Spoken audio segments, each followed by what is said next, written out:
This artillery piece first fired in anger in 1966. Vietnam, the Gulf War, Iraq, Afghanistan, and right now, today, it is firing in Ukraine, where Western-supplied M109s are pounding Russian positions across a front line that stretches for hundreds of miles. 6 decades, 5 major conflicts, multiple generations of soldiers who grew up, served, retired, and watched their grandchildren deploy with the same gun. The United States Army has tried to replace it twice. Both programs were canceled. Billions of dollars spent, years of engineering work. Both times, the replacement never came. So why is a 60-year-old artillery system still the backbone of American ground firepower? The answer is not what most people assume. It is not budget cuts. It is not bureaucratic inertia.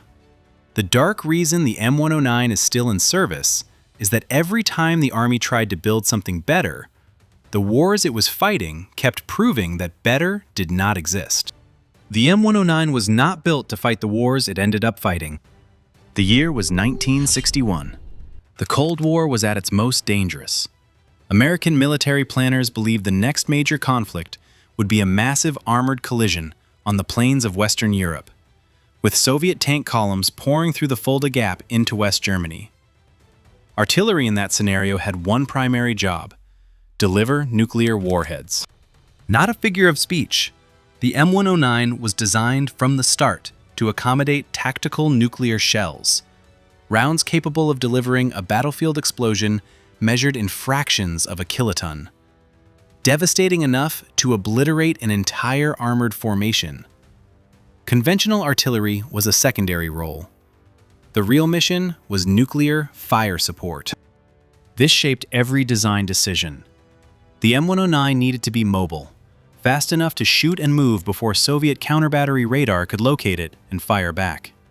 Self-propelled, armored against blast overpressure, capable of surviving the edge of a nuclear battlefield.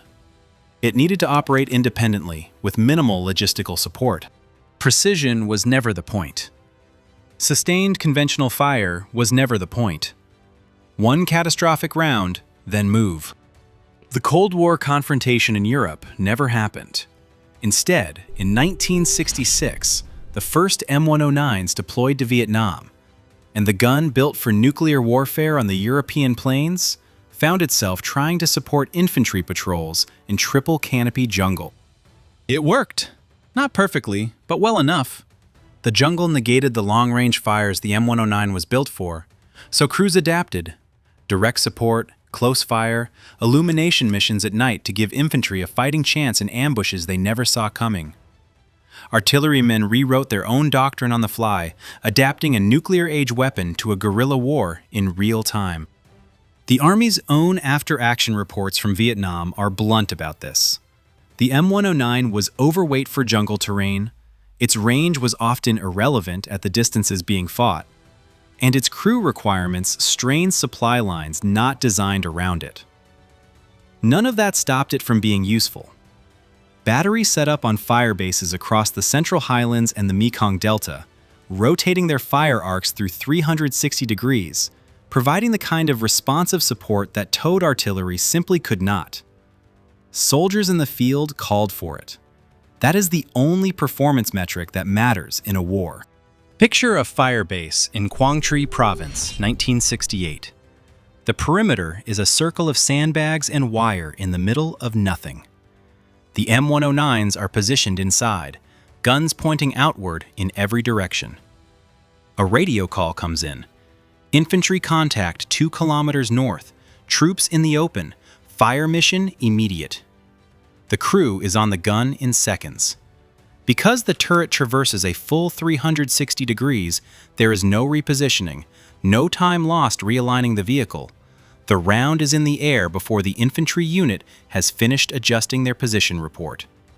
That responsiveness, that ability to engage any direction immediately from a fixed position, turned out to be exactly what the Vietnam firebase demanded. No one had designed the M109 for that role. It found the role anyway. The Army noted this and filed it away, not as a triumph, as a data point. When given no alternative, soldiers will make the M109 work. That lesson would become more important than anyone expected. For 2 decades after Vietnam, the M109 was upgraded incrementally. Better fire control, longer barrel, improved shells. The Army treated it as a legacy platform, something to use until the next generation arrived. Then came the Gulf War, and the M109 did something no one had fully anticipated. During the 100-hour ground campaign in February 1991, American artillery units fired tens of thousands of rounds against Iraqi positions. The M109 Paladin was the primary delivery system, and it performed in a way that forced Army planners to reassess everything they thought they knew about artillery. The key was not volume, it was speed. The M109's shoot-and-scoot capability, fire, move immediately, and be ready again before the enemy could locate and engage, proved to be the decisive advantage in the desert. Iraqi counter-battery radar was looking for the guns. The M109s were not there. They had already moved. Iraqi artillery units were stationary, dug in, positioned for a defensive battle, expecting to fight the way artillery had always fought. Fixed positions, grid coordinates, pre-registered targets. What they encountered was a mobile gun that could locate them, fire, and vanish in under a minute. After-action interviews documented the psychological toll. Soldiers described never knowing where the fire was coming from. Counter-battery attempts failed repeatedly because by the time the radar return was processed, the M109s had moved. An entire Iraqi artillery arm, equipped with Soviet-supplied guns technically comparable to the M109, was effectively neutralized. One moment captures this better than any statistic. An Iraqi battery near the Kuwaiti border had set up in a prepared position, registered its guns on the likely American avenues of approach. By every traditional measure of artillery doctrine, they had done everything right. Then, the M109s found them. The Iraqis fired twice. Both times, by the time their counter-battery system generated a return solution, the M109s were already a kilometer away. The Iraqi battery never got a shot off. They were destroyed in their prepared position by a gun that was never where they expected it to be. That story repeated across the Kuwaiti theater dozens of times in 100 hours. It was not terrain, it was not timing. It was the M109 doing exactly what its doctrine was designed to do. In a war where, for the first time, the technology existed to fully exploit it. The Army had gone in expecting to validate the next generation of artillery systems. Instead, the M109 validated itself. That is when the first replacement program started to look unnecessary. By 2002, the Army was weeks away from beginning production of the M109's replacement. The program was called the Crusader. It had been in development since the mid-1980s, a fully automated, self-propelled howitzer that would completely reimagine what artillery could do. 10 rounds per minute, an automated loading system that removed the crew from the most dangerous part of the job. A range of nearly 25 miles with extended range munitions. The combined system weight, howitzer plus its dedicated resupply vehicle, exceeded 80 tons. Over $2 billion had already been spent. Secretary of Defense Donald Rumsfeld canceled it in May 2002. The official reason was transformation. The Army needed lighter, faster, more deployable forces. The Crusader system weight made rapid deployment impossible, an unacceptable liability for a military being redesigned around power projection. But there was a deeper problem.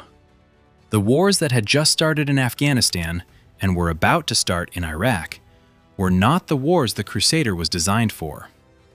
A massive automated howitzer optimized for high-intensity European warfare was the wrong tool for counterinsurgency, close air support, and urban combat.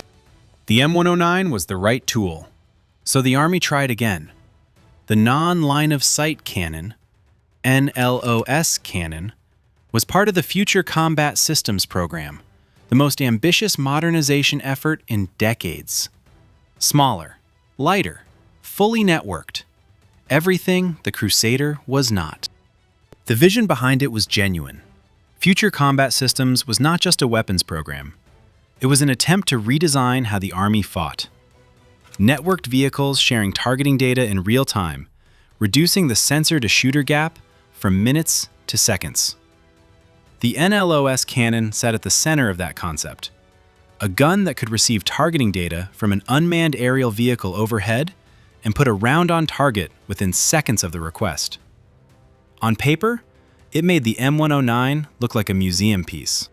Future Combat Systems was canceled in 2009. NLOS cannons stopped with it. The network it depended on did not yet exist at the scale required. The costs had ballooned past any defensible projection, and the Army fighting in Kandahar and Fallujah had no use for a networked precision gun. It needed responsive fire support for dismounted infantry in urban terrain, and the M109, already there, already understood, was providing it. 2 replacements, 2 cancellations, billions spent. Zero effect on the M109's service life. Each cancellation made the platform more entrenched. Every dollar that would have funded a replacement went instead into upgrades. The A5, the A6, the A7, which entered service in 2015, with a new engine, new electrical architecture, new digital fire control, and improved ammunition handling. It shares almost nothing with the original 1961 design, except its basic silhouette. In January 2023, the United States announced it would provide 18 M109 A6 Paladins to Ukraine, the first time Washington committed Paladins specifically. European allies, including Norway and Italy, had already been supplying their own M109 variants since mid-2022. The decision was not controversial. The M109 was proven, available, and in service across NATO, with shared training and logistics. What followed was a test no specification sheet could have predicted. Ukraine and Russia were fighting an artillery war. Not the static trench bombardment of World War I, but a high-tempo, mobile counter-battery duel, where the side that could locate, fire, and move faster than the enemy's radar would respond was winning. The M109's shoot-and-scoot doctrine was exactly what that fight demanded. Ukrainian crews described engagement cycles short enough that Russian counter-battery radar was still processing firing solutions when the M109s were already gone. The same pattern Iraqi gunners had experienced in 1991. A gun firing from a location that no longer existed by the time you tried to hit it. The Russians had modern artillery. The Tu-S-19 Msta is technically comparable to the M109 in many respects, but Ukrainian crews, operating a 60-year-old platform with modern digital fire control, often held a decisive advantage in counter-battery exchanges. The reason was doctrine, not hardware. To understand what that means in practice, consider what counter-battery warfare actually looks like in Ukraine. A crew gets a fire mission. They drive to a firing point, often a field, a tree line, a gap in a hedgerow. They have been to that position before, or one exactly like it. They know what it takes to unlimber, lay the gun, fire, and move. Not minutes, but seconds. The sequence is not thought through. It is automatic. The crew does not discuss it. They execute it the same way they executed it in training, the same way crews before them executed it for decades. Fire, move, gone. The M109's entire operational culture had been built around movement. 60 years of crews trained to fire and move. 60 years of tactics refined around a single assumption. Staying still meant dying. That knowledge, embedded in every training manual, every drill, every muscle memory, traveled with the gun to Ukraine. The United States had spent decades trying to engineer a better replacement. Newer metallurgy, longer range, smarter fuses. Real improvements, every one of them. But no specification sheet accounts for 60 years of institutional memory. The M109 did not just bring steel and propellant to Ukraine. It brought the knowledge that you fire and move, because the gun that stays still is the gun that dies. In a direct counter-battery duel against a crew without that reflex, The outcome was decided before the first shot. The M109 Paladin is scheduled to remain in the U.S. Army service through at least 2050. That will be nearly 90 years of continuous service. The soldiers who fire it then will be operating a weapon that their great-grandparents could have trained on. Defense planners find this uncomfortable to explain, because the honest explanation undermines the logic behind every canceled replacement. The qualities that make a system worth replacing are often the same qualities that make it unsurvivable in the wars that actually get fought. The Crusader was more capable on the specification sheet. So was the NLOS cannon. Both were better optimized for conflicts that never materialized. The M109 has outlasted them not because it was the best artillery piece ever designed. It outlasted them because it was flexible enough to become whatever the Army needed. Nuclear delivery platform, jungle fire support, desert counter-battery weapon, urban close support, long-range precision strike. Every canceled replacement was a bet that the next war would look like the last one. Every time, the next war looked like something else. Every time, the M109 was already there. The dark reason the M109 is still in service is that after 60 years of trying, no one has built something better at the one thing that actually matters: being useful in the fight you are in, not the fight you planned for. If you want to understand why some weapons survive and others don't, subscribe. We cover the real stories behind the weapons that changed warfare every week.